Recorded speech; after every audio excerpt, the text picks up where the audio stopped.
Shi kuma wannan waye? Ƙawata ce. Haka muke. Namiji ne fa. Wannan gardin? A'a, kaga gardi a gidanku, ina kaga gardi a nan. Malam ka sa idon ka a ido na. In dai kana son magana da ni to sai ka tambaye shi. Sai na tambaye shi. Shi yake bani izini. Babban magana. Aman aure. To menene ne sai gudan yankan kai ne kai ban san waye kai ba?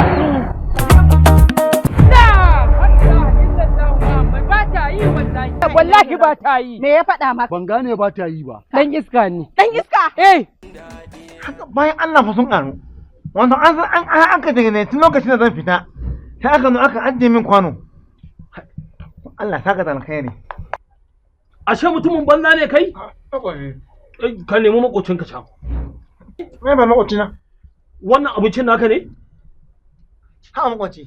Dole ka ce mu makoci. Ko a lahira fa makoci ke shaida makoci. To wallahi a lahira kai dai ba zan shaida ka. To wanda ya abun faɗa yanzu?